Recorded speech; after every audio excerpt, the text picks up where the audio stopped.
Bom, estamos aqui recebendo a vereadora Nádia, comandante Nádia, né? Como é conhecida aí. Muito obrigado pela participação aqui no nosso canal, ter aceitado o convite. É uma honra entrevistá-la. E até porque a senhora é bem ativa nas redes sociais, né? Eu tava dando Com uma. certeza. Tava Tudo dando. bom, Lucas? Tudo ótimo. É um prazer estar aí contigo, no teu programa aí, conversando com os teus seguidores. Sabemos aí do trabalho magnífico que tu faz na comunicação, e isso é importante, viu? Que a gente consiga repassar para as pessoas aquilo que tem de melhor, compartilhar informações, que nos dias atuais as informações verídicas parece que sumiram um pouco, né, do dia a dia, e as pessoas ficam um pouco nervosas. Mas eu digo sempre, Sim. desliga a Globo, vem aqui para o canal do Lucas Herrera, que vai ganhar Opa, muito mais. com certeza. Muito obrigado, vereadora. É, Tem tanta coisa para falar da senhora, mas a gente quer fazer uma conversa de uns 30 minutos e tal, mas não vai caber, né? De repente na próxima a gente faz. Mas a primeira pergunta que eu gostaria de lhe fazer é meio polêmica. O feminismo é uma pauta somente da esquerda? Muito boa pergunta. Sabe que em 2016, logo que eu assumi pela primeira vez a vereança aqui em Porto Alegre, e no dia 8 de março, né, que todo mundo lembra que parece que tem Dia da Mulher, né, eu digo Dia da Mulher e do Homem, são todos os dias do mês, mas enfim, 8 de março, Certo. um apresentador de rádio me ligou e conversando comigo, né, mas veja bem, comandante Nádia, a gente fica até um pouco meio chocado, porque a senhora é uma pessoa conservadora, de direita, e a senhora tem uma pauta da proteção das mulheres, né? Criou a Patrulha Maria da Penha. E veja bem, essa é uma pauta do feminicídio, a pauta da violência contra a mulher, é uma pauta das mulheres da esquerda, né? E ele citou uns nomes que eu nem vou citar aqui, porque nem vale a pena, né? Sim. E aí eu disse, mas que. E olha o que é, né? Um apresentador de rádio, bem conhecido. Eu disse, olha só, a questão da não violência, seja contra a mulher, seja contra homem, contra idoso, contra pessoa com deficiência, é uma pauta de todos nós. Uma pauta que diz respeito às pessoas de bem. E a farda, durante 28 anos, me legitimou a cuidar e proteger das pessoas sem olhar a cor, sem olhar o sexo, sem olhar qualquer tipo de qualificação que, infelizmente, a esquerda faz. E a esquerda se apossou dessa questão da violência doméstica, assim como, né, é a tua pergunta, o feminicídio. E eu te respondo, Lucas, né? Então na rádio ali ficou uma coisa meio assim, né? Porque e eu falo, né? Sim. Claramente, a esquerda se apossou dessa questão, desse tipo de crime, de uma forma como se fosse só dela. E não é. É uma mentira, isso é uma falácia. A questão do feminicídio, a questão da proteção da mulher e da sua família é uma questão de todas as pessoas que querem a paz, que querem igualdade, que querem mais humanidade, que querem mais solidariedade no mundo. E não é Sim. uma pauta da esquerda, é uma pauta que diz respeito muito às polícias, né, a polícia militar, a polícia civil, à segurança, né, ao sistema de justiça, e aí a gente inclui o Ministério Público, a Defensoria Pública, o Judiciário, porque temos que desmistificar. Não é da esquerda, assim como o vermelho não é do PT, né? O vermelho é do Internacional, meu Vamos time. lá, nosso time. Nosso time, então. A gente gosta do Grêmio, viu, gente? Não tem nada contra o Grêmio, mas tem que Sim, ter um lado, né? Enfim. exatamente. Então, são pautas que foram estereotipadas pela esquerda, fazendo de conta que eram deles para se apropriarem de coisas que é das pessoas de bem. Pois é, essa questão é interessante porque a esquerda, ela se diz feminista, feminista, feminista, e se não for do jeito que eles querem, nem a pessoa que a mulher em si consegue entrar nessa pauta deles, né? Quer ver uma coisa que isso que tu diz é muito apropriado? Quando tu fala sobre estupro, né? Ninguém diz que é uma coisa normal, bem antes pelo contrário. Estupro é algo medieval, que a gente não pode mais aceitar que um homem entenda que aquela mulher vai ser propriedade dele, vai estuprar, pegar na rua, enfim. E quando a gente fala em castração química, que é o que merece o estuprador, seja de mulher, seja de criança, seja de adolescente, a esquerda nada fala. Porque eles gostam sempre de bater na tecla do coitadismo, mas não querem uma solução para aquele problema que está acontecendo. Por quê? Se for solucionado, perde-se a pauta. Então, eu digo assim, a esquerda fala muito sobre a violência contra a mulher, sobre o feminicídio. Vamos pensar objetivamente o que fizeram, além de ficar no mimimi, né, na vitimização, na revitimização, na fala da cultura machista e não sei o que fizeram de verdade? Eu fui lá e fiz. Criei a Patrulha Maria da Penha, que veio ser uma ferramenta muito eficaz e eficiente no combate à violência contra a mulher. Então, não adianta ficar hablando, sem trazer soluções para o problema. E me parece que muitas vezes a esquerda gosta de fazer grandes, né,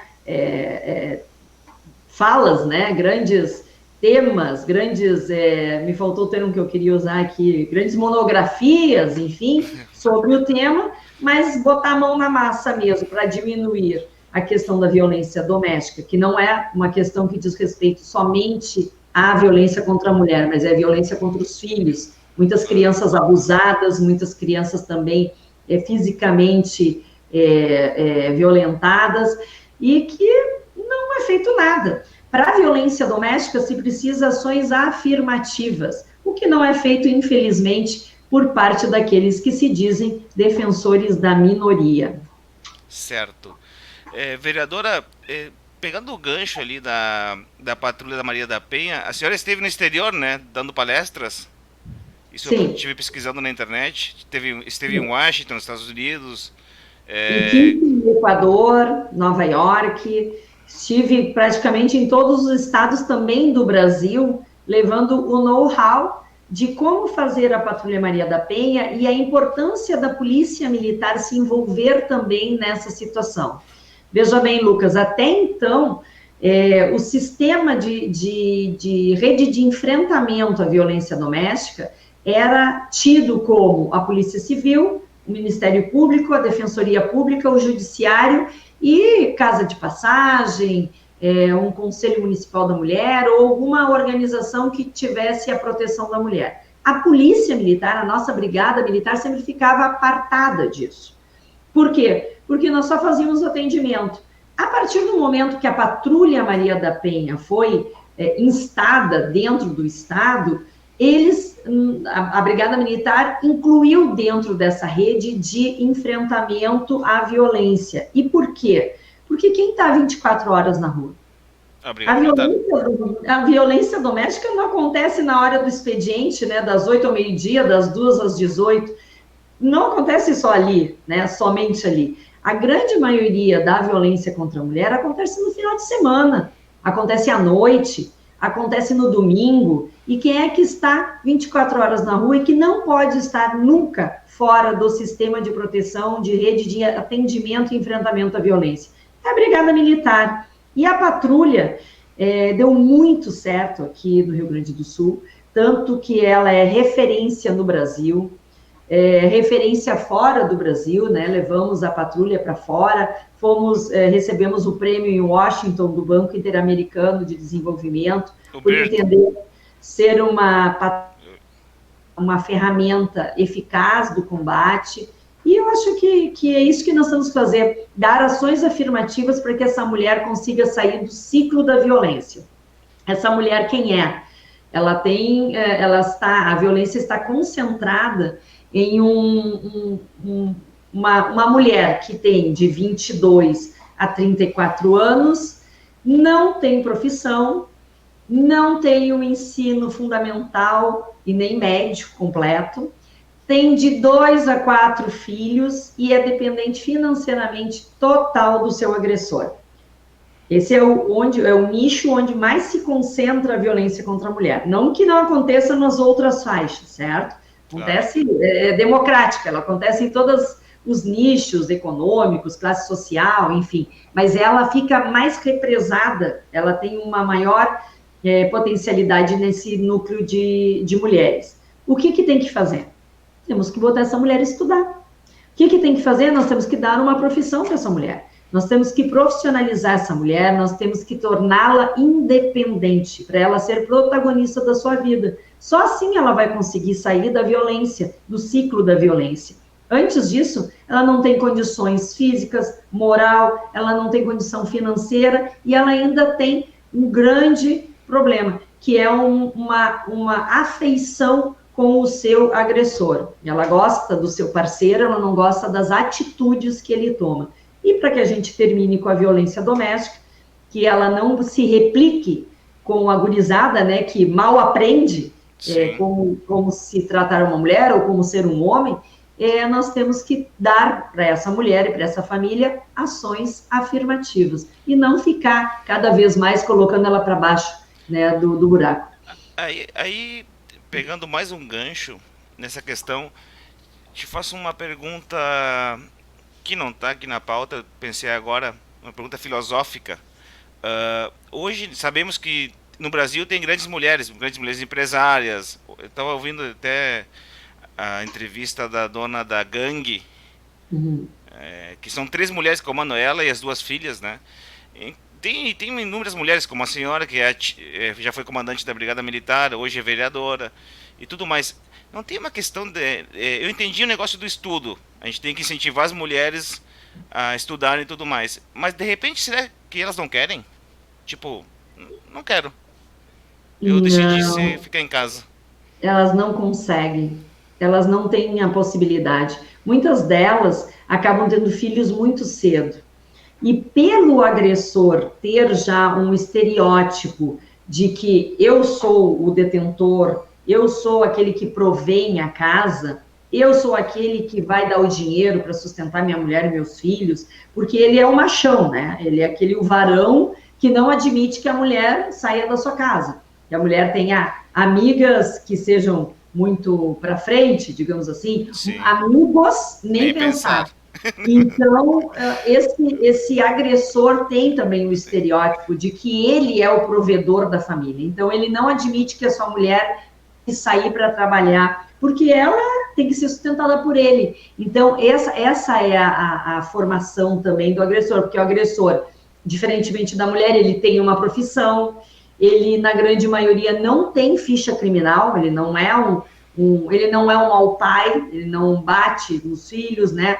No entanto, quando diz respeito à sua mulher, que ainda ele tem aquele entendimento de que ela é uma propriedade dele, de que ela tem menos valia, aí sim a coisa complica. É aquele ciúme exacerbado, é aquela questão de que acaba o agressor afastando a vítima da sua família, e a vítima fica efetivamente enclausurada dentro de casa, com a sua autoestima liquidada, porque agressor não sai matando, né? Isso a gente tem que dizer. É uma crescente a violência que essa mulher sofre dentro de casa. Primeiro são xingamentos, é aquela autoestima de que tu não presta para nada, se eu te largar ninguém vai te querer com esse monte de filho, tu nem estudou na tua vida, mas muitas vezes ela abriu mão de fazer por ela por conta do companheiro, dele não querer, ter ciúme, enfim.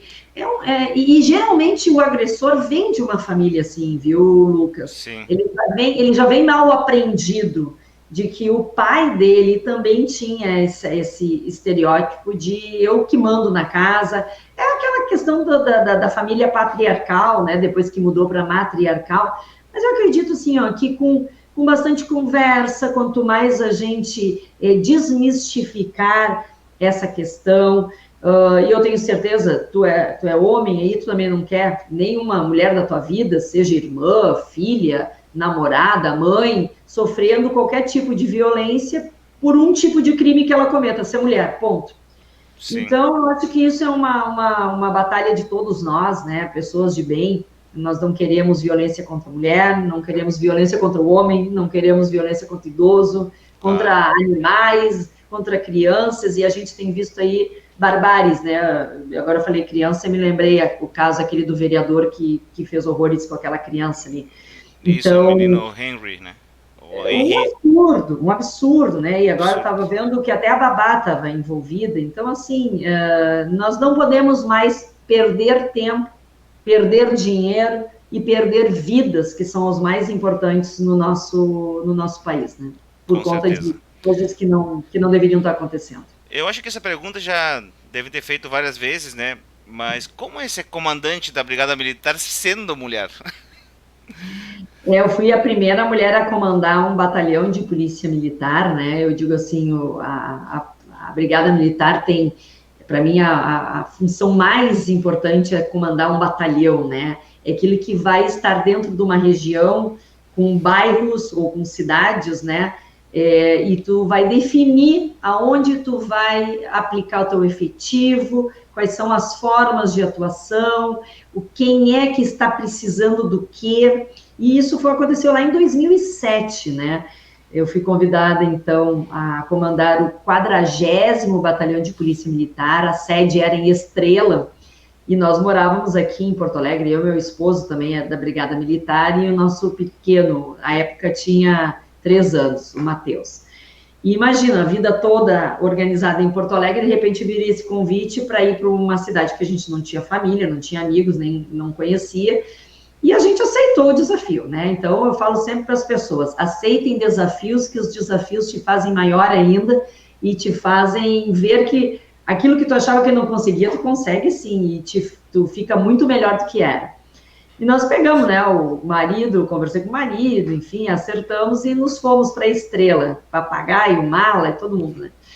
E lá em a sede do batalhão era no município, mas eu comandava mais 11 municípios, eram 11 municípios sob a minha jurisdição, desde Taquari, até a Estrela, propriamente dita, né, onde a divisa seria a ponte do rio Taquari ali, que passa para Lajeado. Sim. E ali tinham 11 cidades diferentes, 11 comunidades com necessidades diferentes, 11 prefeituras, 11 câmaras de vereadores, uma loucura.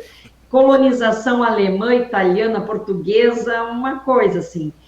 E uma tropa, né, que pela primeira vez ia ter uma mulher comandando, né?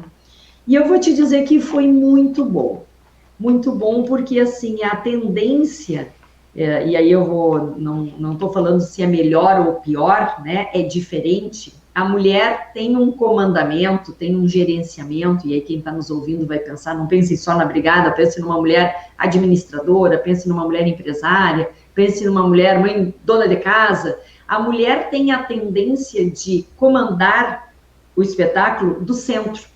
Ela chama as pessoas para ação, vamos fazer junto. E o homem já tem um comandamento de cima para baixo, né? Aquela questão é diferente.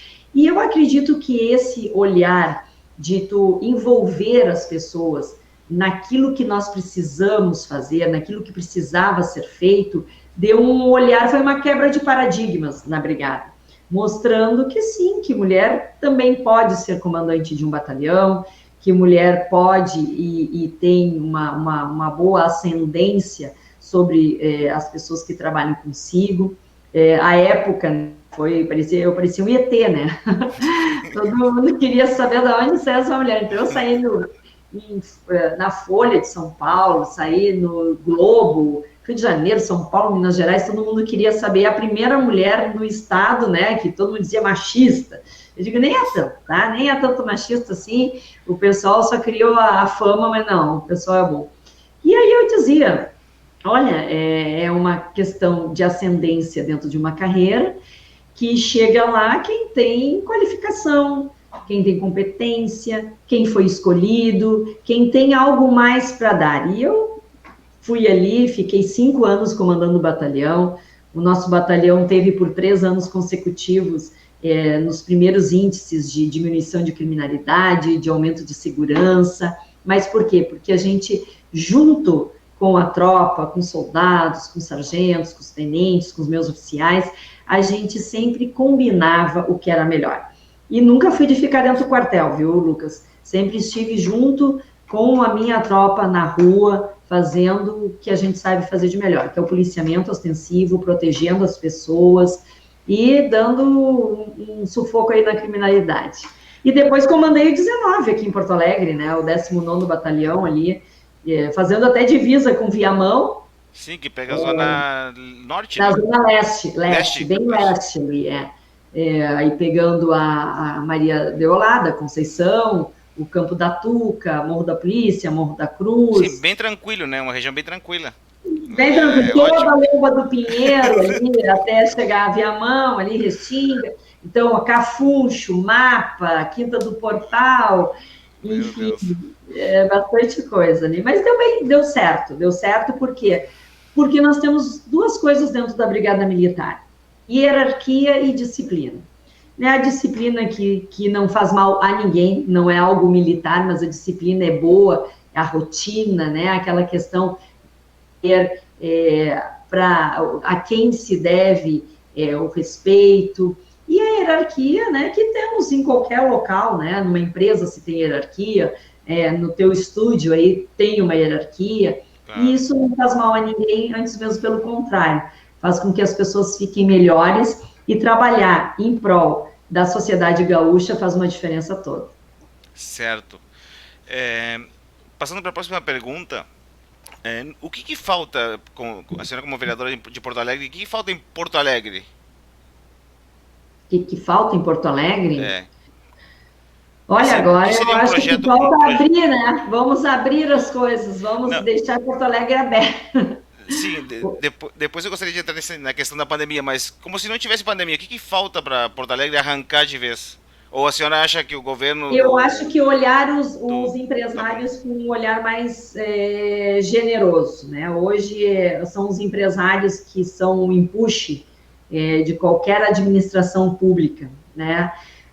O nosso estado como um todo, não só Porto Alegre, é uma burocracia horrorosa para quem quer abrir uma empresa, né? Seja uma microempresa ou uma macroempresa, é tão É terrível. dificultoso, leva tantos anos, e aqui as pessoas falam, mas anos, sim, dependendo do segmento, tu leva anos para abrir uma Sim, sim. empresa no Rio Grande do Sul, Porto Alegre não é diferente, né? E acaba muitos empresários indo embora, Santa Catarina daqui do lado, e é rapidez, né? Então, acho que falta em Porto Alegre um olhar mais generoso, entender que o empresário é aquele que vai fazer com que tenha-se mais renda seja gerada, né? Que a gente possa fazer a máquina andar de uma forma mais fluida e diminuir os tributos, né? Tá? Ah, É com brabo, né? certeza, né? Os Então, eu impostos. acho que é começando por ali, né? E, claro, poderia falar, falando em trabalho, eu digo ao mesmo tempo que diminui a criminalidade, aumenta a segurança, né? A gente sabe que é uma balança que se corresponde, mais trabalho, menos criminalidade e vice-versa, menos trabalho, mais criminalidade. E a educação, que eu acho que temos que ter uma educação de ponta. Hoje, infelizmente, os índices de língua portuguesa, né, as notas de língua portuguesa em matemática da cidade de Porto Alegre é de envergonhar qualquer pessoa. Precisamos educar com conhecimentos realmente os nossos estudantes, porque isso eles vão levar para a vida. Com certeza.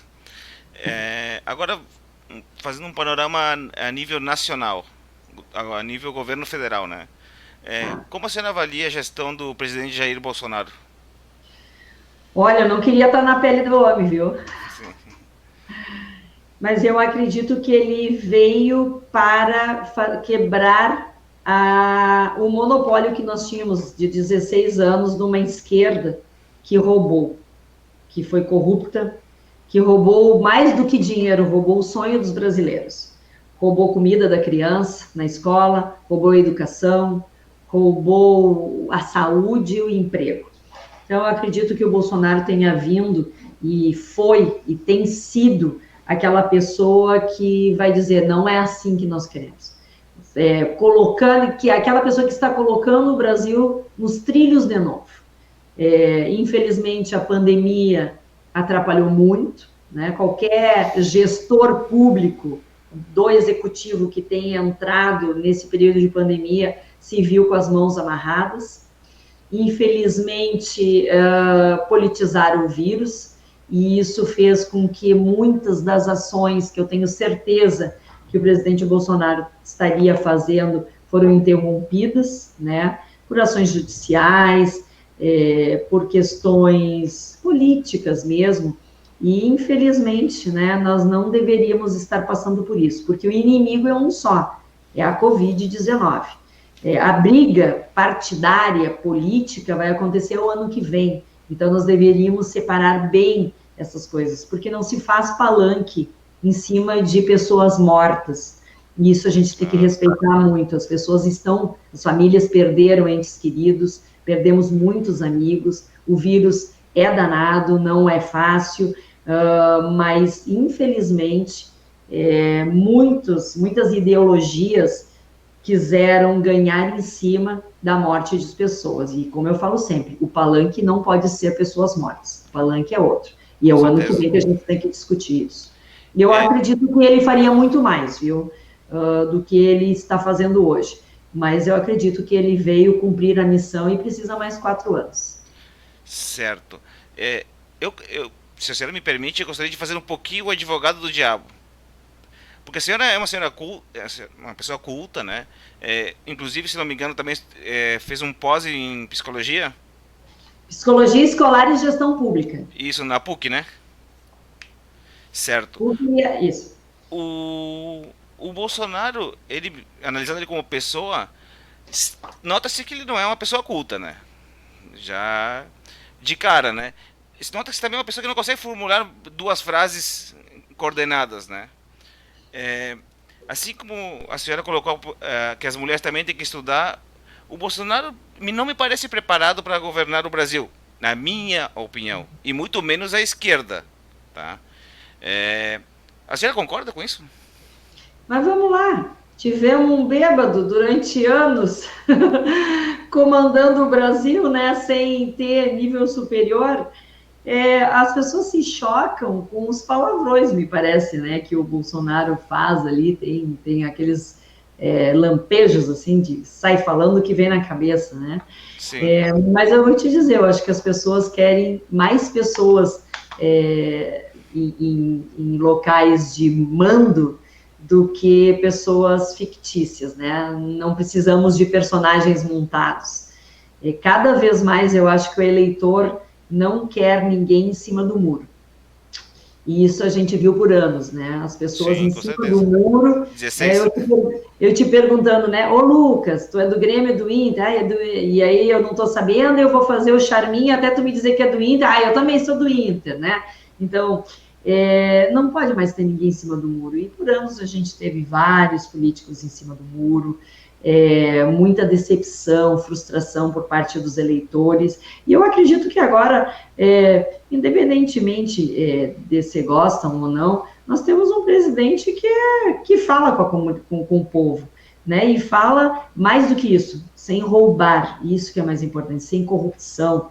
Veja que em 2018 teve uma pesquisa de que o que os brasileiros, o que o eleitor gostaria do seu político.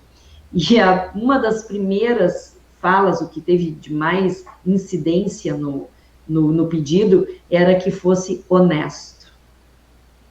Gente, olha que pé nós chegamos de querer que um político seja honesto. Que é uma obrigação, né? Pelo amor de Deus. Isso é uma obrigação.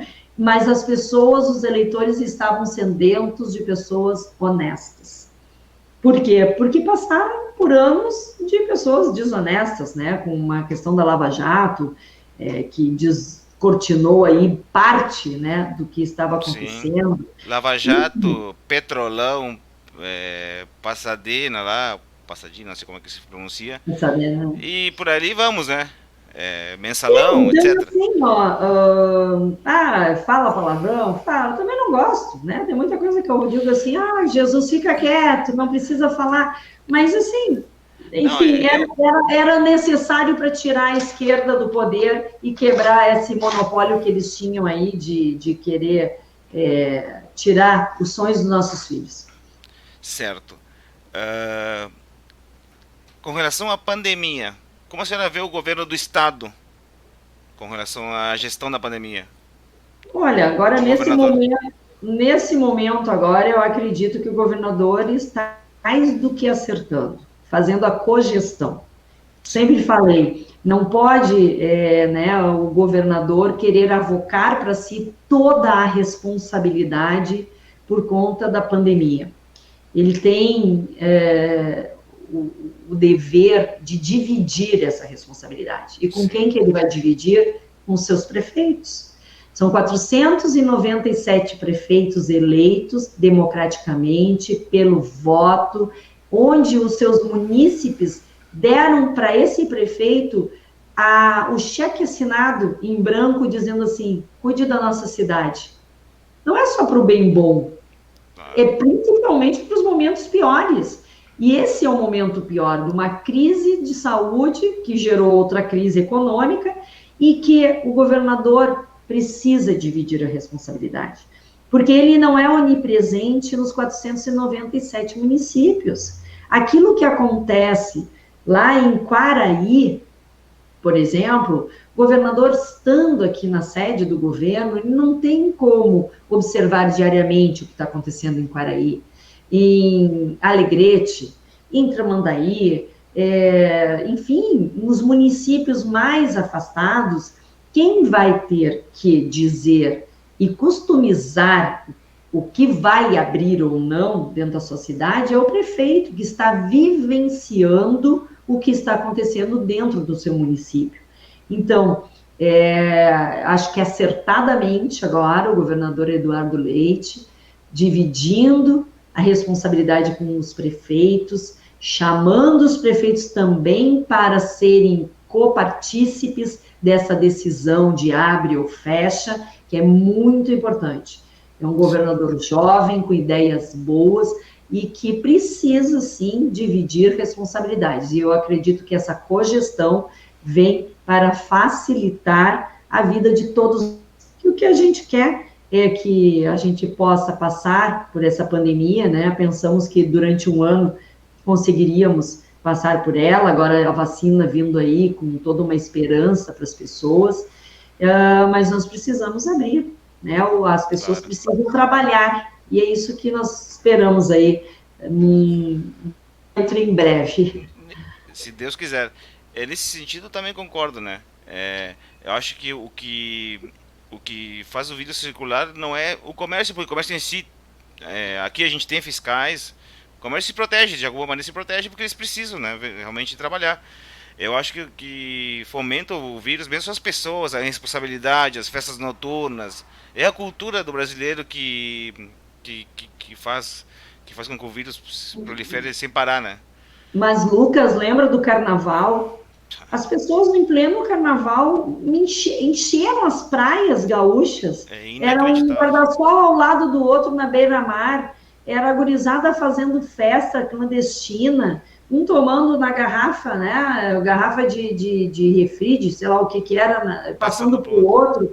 Então, assim, uma irresponsabilidade das pessoas, ao passo que não é momento de festa, não é momento de diversão, né? A própria Páscoa agora não foi tão contundente, mas as pessoas estavam aglomeradas. Então, assim, para fazer festa pode, mas para trabalhar não pode?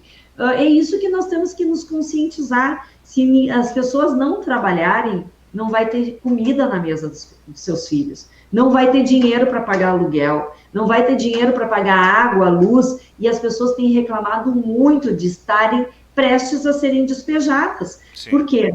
Porque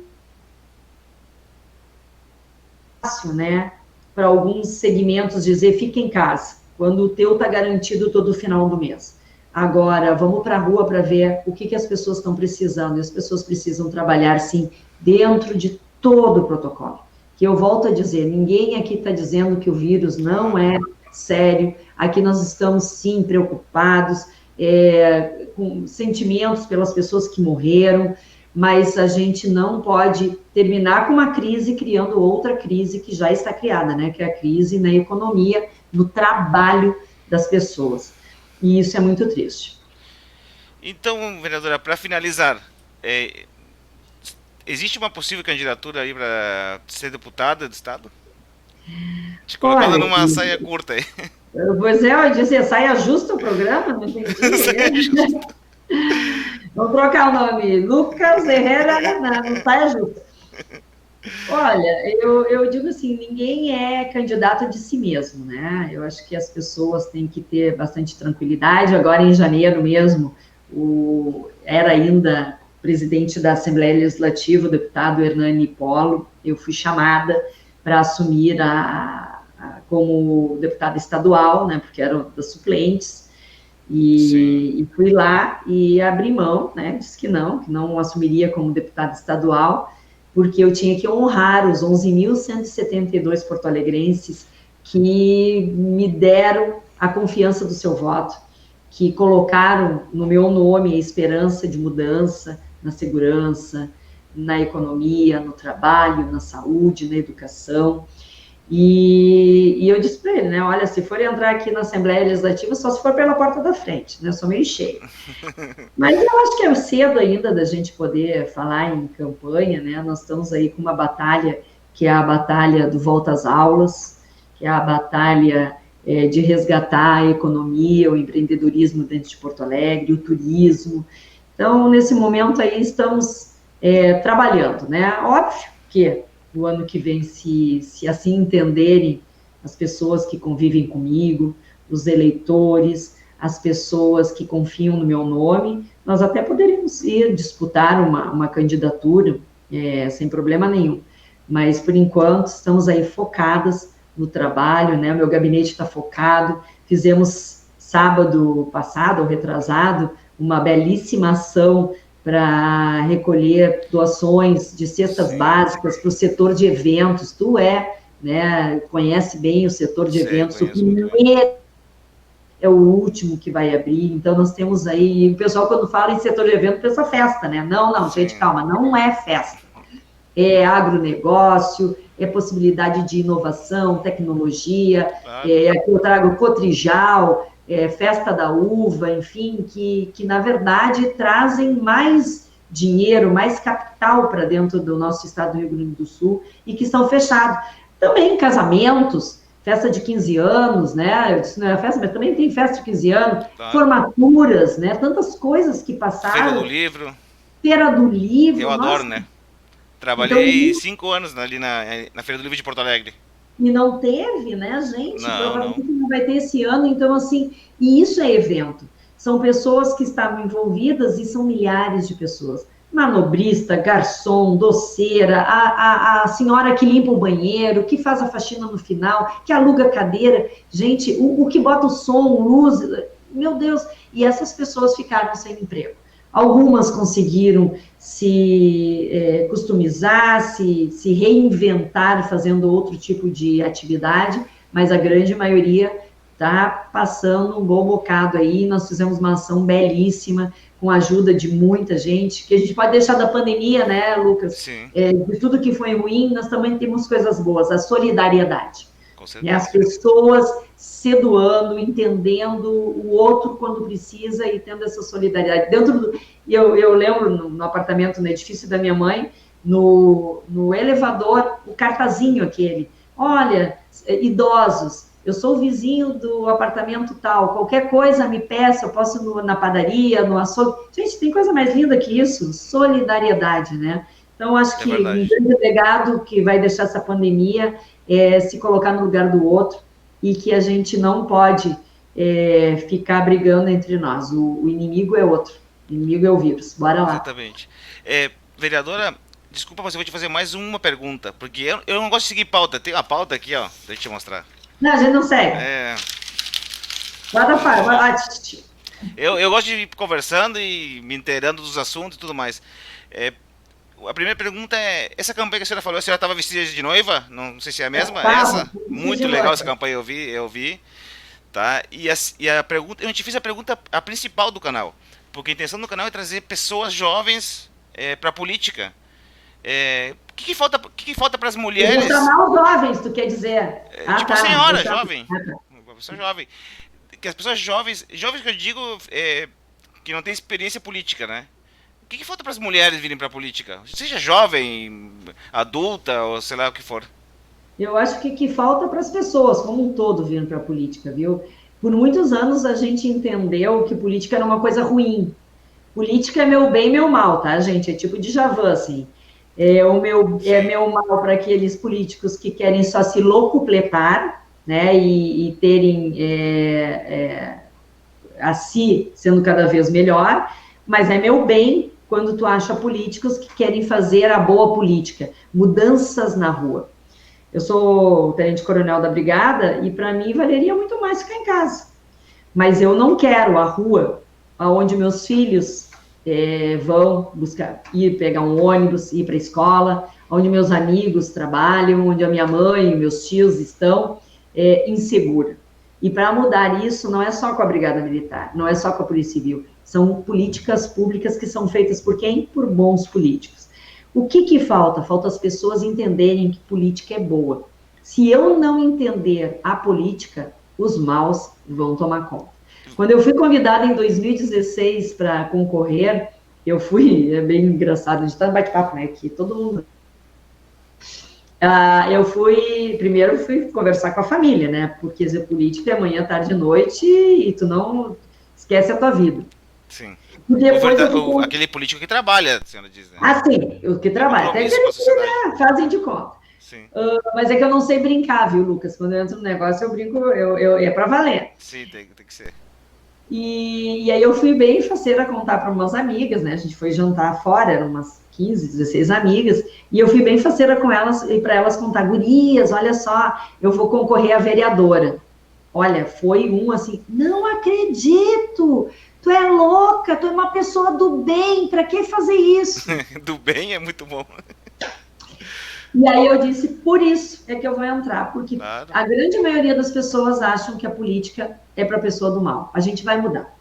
Por certo que tem muitos nefastos, muitos corruptos, e a limpeza quem tem que fazer são os eleitores. Mas para isso tem que conhecer.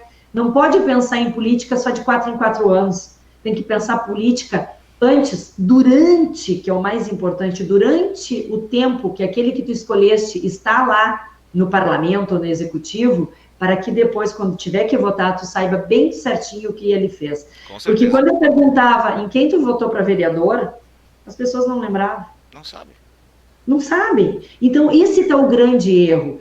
Então, temos que chamar as pessoas para a política, mas para a política do bem. Eu tenho feito aí tentando angariar jovens, e a tua pauta é muito importante. Sim. Jovens que comecem a entender política. Política é uma ciência. Assim como matemática, química, vamos conhecer a política não só para não votar mal, mas para entender o que acontece nos bastidores, que a grande maioria dos eleitores não sabe. Só vão lá no dia botar o seu voto na urna e esquecem de cuidar o seu candidato, né, eleito ou não eleito, durante o tempo que ele está ou não fazendo ao que ele se comprometeu. Então, bom trazer, boa essa tua pergunta. Gente, procurem política, estudem política. Eu não quero concorrer, não precisa concorrer, mas entende. Inclusive para dizer, né, eu fiz quase 31 mil votos em 2018 para deputado estadual. Sim. E hoje, na Assembleia Legislativa, tem 15 deputados com menos votação que eu. Até para entender por que isso aconteceu. Exatamente, as pessoas não sabem, né? Que nem. Então, Vou te contar um caso aqui, por exemplo.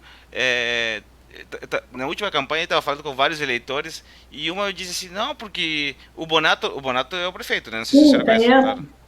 O Bonato, ele não fez nada no Colégio Farroupilha, ali da 54 ali. Disse, mas o Bonato nunca vai fazer nada no Colégio Farroupilha porque ele é estadual. Ele não. Mas como assim estadual e tá em Viamão? Uma pergunta, coisa simples, né? Mas se começa por ali, né? Não sabe. E que falta faz, sabe o quê? Uma OSPB ou moral e cívica nas escolas. Porque o moral e cívica ou OSPB, não sei se é desse tempo, né? Eu sou. É? Sim. É que eu já vi. Organização Social Política Brasileira. Ali o jovem entendia a questão política, a geográfica, entendia um pouco mais do que deixou, né? E uma disciplina maravilhosa para as pessoas começarem a compreender a política. Claro, E isso, você vê, né, essa teu exemplo aí foi maravilhoso.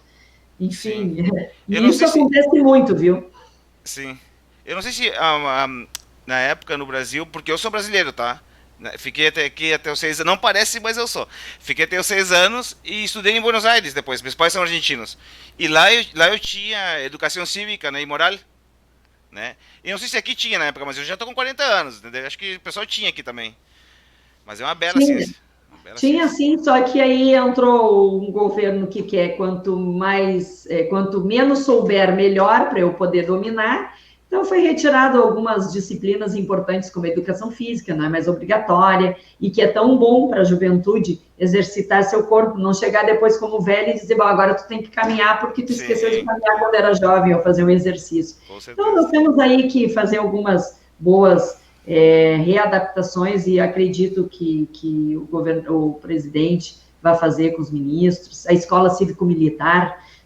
Eu entrava em forma, né? No meu colégio, eu entrava em forma, cantava o hino, com a mochilinha, depois ia para a sala de aula, não fez mal, né? Estou aqui, gente, ó, não fiquei com sequela, foi muito bom.